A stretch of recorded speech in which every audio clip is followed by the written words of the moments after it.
welcome back to my channel, Samuel David. I'm so glad that you are here. Thank you so much for subscribing, for sharing. Thank you for liking. It all means a lot.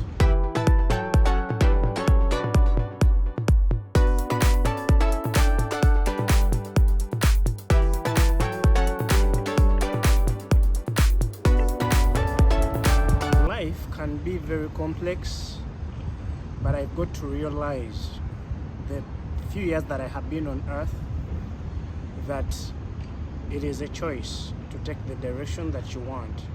It's a choice for you to win.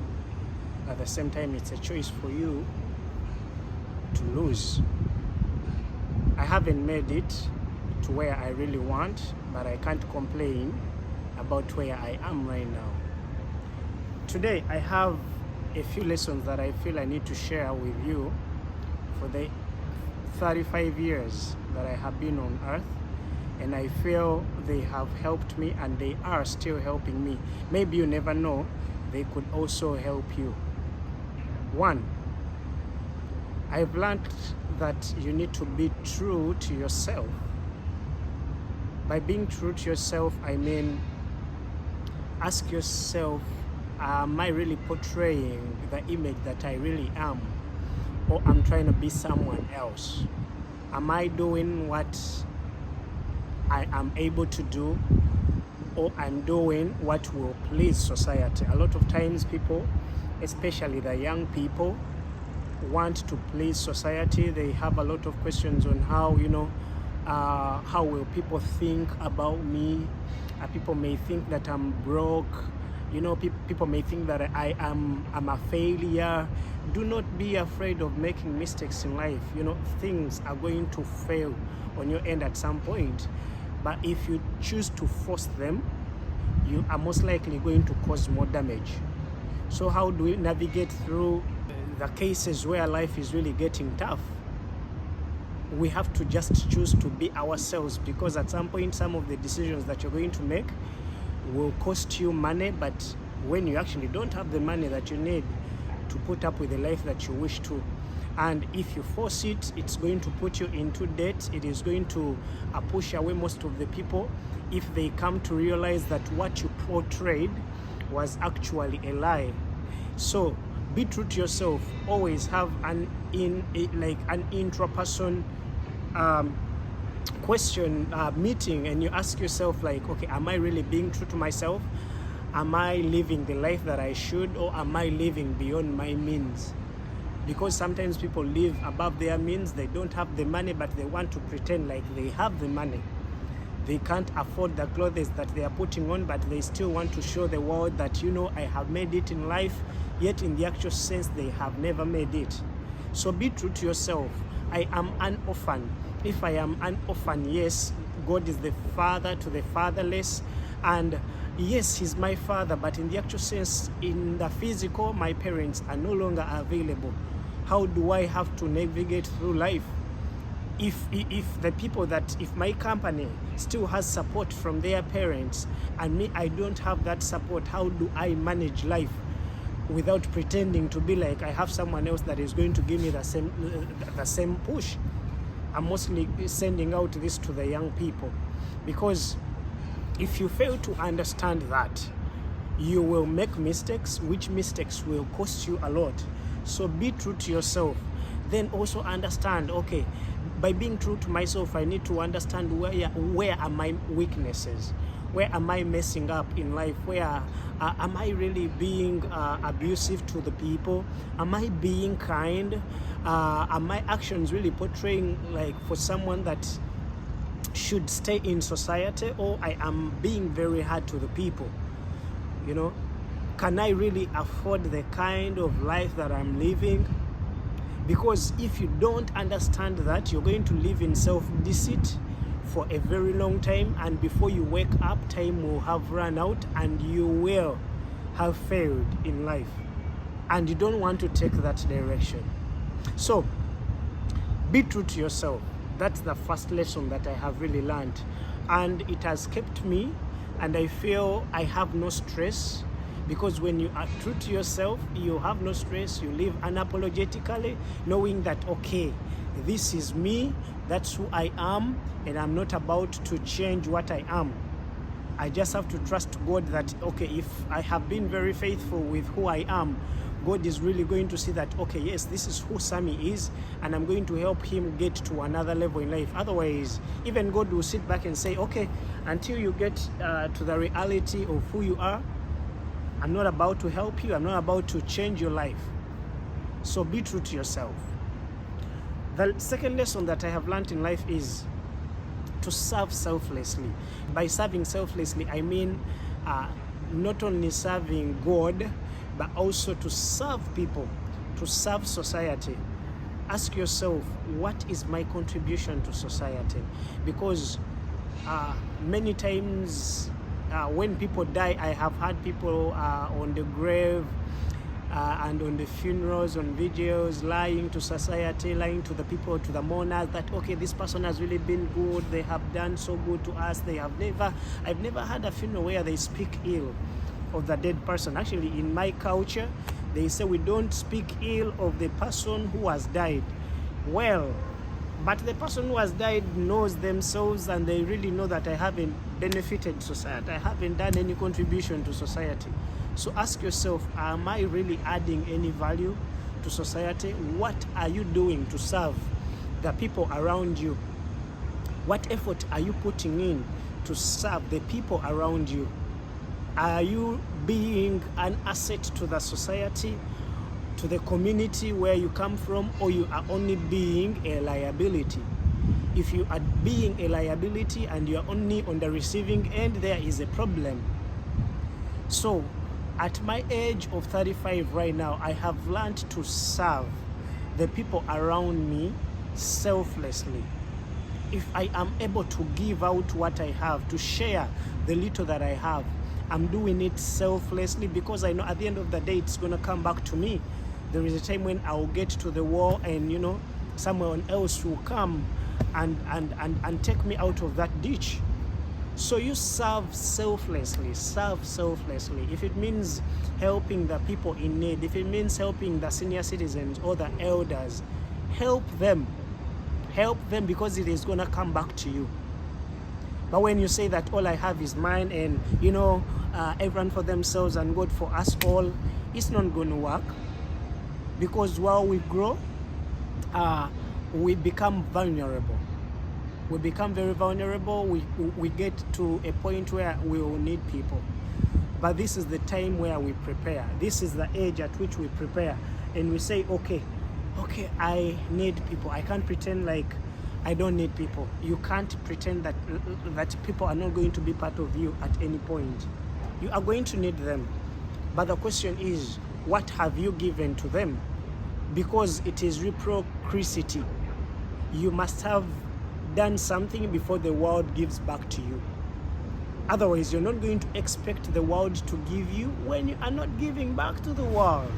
The third lesson that I've learned: love selflessly. Love selflessly. Many people, especially the young generation, loves with condition. Terms and conditions apply. If you don't give me this, I'm not going to give you that. If you can't be there for me, I will also not be there for you. They keep saying that karma is real. What goes around comes around, and yeah, that's really right. But love selflessly. Actually, love without expecting anything in return. Because if you choose to put all your hope in the people that you are loving, you're going to be disappointed. I have seen a lot of people that I have loved, that I have been there selflessly, that I've given my whole, even when I don't have, because I don't have. I'm not a rich person. I'm not complaining, but I'm not rich. And whenever I have put hope like these people will be there for me, most of them have never reciprocated. Most of them have actually turned out to be very bad, and I have turned out to be the bad person instead, because I thought, since I have been there for this person, they will come through for me. And when you need them, they actually make their phones busy. They never show up. Even when you are sick, they also pretend to be very sick, even when you know that they are not sick, you know that they are not struggling. So, but I've learned that, okay, if I put my hope in people, I'm going to lose the game, and I will stop doing what is right. And I choose to do the right thing. I choose to ride on the right. Because the more you put your hope in people, the more you are going to get disappointed. So you love, you give without expecting anything in return. Because if you put all your hope in them, they are going to disappoint you. This world is full of a lot of disappointments. So I have learned in my 35 years that just love selflessly, even when you don't know the people. Be very kind. I have traveled. I can't say that I haven't traveled. So far in my means, I have traveled. I can't say that I haven't traveled. I am traveling, and I'm still traveling. But I have learned to take in offense. I've learned to take in offense. I've learned to take in offense so easily, because we go to people, we meet people of all kinds. We meet people who are very kind along the way, maybe on the airport or in the countries where I have been to. And these people are really kind. They are very kind enough to show you the way. They are kind enough to direct you that, okay, this is what you are looking for, but this is where you can pass so you can get there. You know, this is the food, but you know, if you eat this, it might not be so good for you. This is what you should do. And some of those people have really been very kind. And at the same time, we have met people that have been very hard, especially because we are black, and they don't want to say, like, they don't want to talk to you. They feel you don't exist. I have seen it all, and I have not taken in anything bad on my end. I've chosen not to take in any offense, and just to play it very cool, you know, because people, the good people are there. By the way, the world is full of very good people, but at the same time, the world is full of bad people. But learn to take in offense and take it for the better, and say that, okay, I need to navigate my way out, and I can maintain my peace, because that's what is most important. Otherwise, the world will disappoint. So you choose to love, choose to be the right person, choose to be the good person, and because it will not cost you anything. Which brings me to the next lesson that I have learned, that being a good person is a choice. Narcissism equally is. It's upon you to say that I am going to be a good person. Be a good person, because being a good person is just a choice. Some people are bad because they have chosen to be bad. Some people are bad because they are bad, and that is them. To them, it is a choice that they want to see people cry. They want to see people, they so much delight, they find so much delight in people struggling, in people crying, in people, you know, weeping. And to them, that's it. But I've learned to be a good person. Just choose every morning that you wake up and like, oh God, good morning. Thank you so much, Holy Spirit, for that new day. Today, I'm choosing to be a good person. Yes, choose to be a good person. Even when the world pushes you to be a bad person, say that, no, I'm not going to be a bad person. I'm going to be a good person. I am going to be a good person. And that's a lesson that I take on every day. I'm like, okay, even when this situation calls me to be a bad person, I'm not going to take that path. I'm going to be a good person. It's a choice. What do good people do? Good people love. What do good people do? Good people put themselves in the shoes of those that are suffering, and they find a way of, you know, responding to the problems. What do good people do? Good people encourage others. Good people love others. Good people carry the burdens of others. Good people stay quiet where they have no answer. It's okay not to have a solution for other people's problems. You shouldn't have an opinion about people's problems. You don't need to have an opinion about everything, because sometimes when you think that you have an opinion, your opinion is only going to cause more problems. It's going to hurt people. So just choose to stay quiet, because nobody will blame you for that. Instead of you wanting to come out and you be the God, that Jesus who wants to solve every problem, and you will not solve those problems, and you instead cause more damage. So choose to be a good person. And lastly, this might be unpopular, but I'll say it. Travel while you still can. Travel while you can. A few days ago, this past days, because while I'm shooting this, I'm in Dubai. But you know, the country where I'm coming from a society where people think that traveling is wastage. Traveling is not wastage. Travel while you can.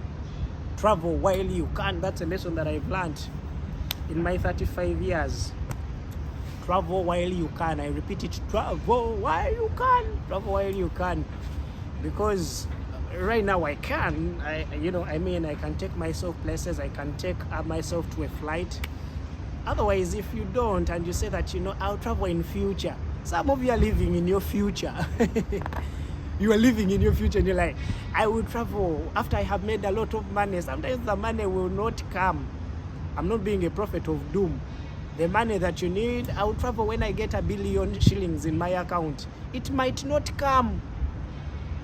It might not come.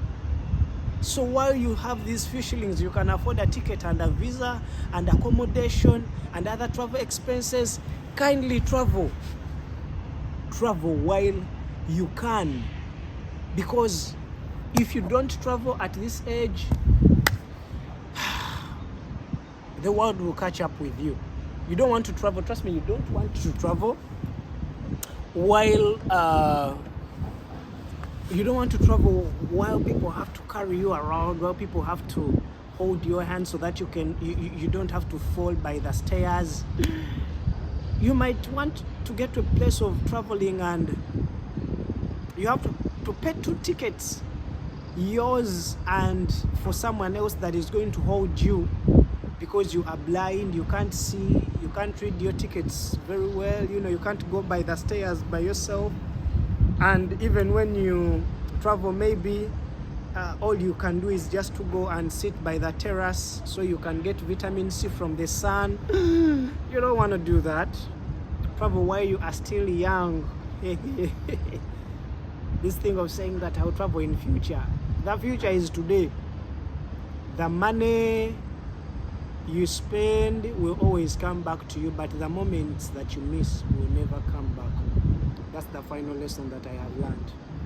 The money that you spend will always come back to you, but the moments that you miss will never come back to you. So think about that, and you can give me your opinion in the comment section. Until next time, thank you so much.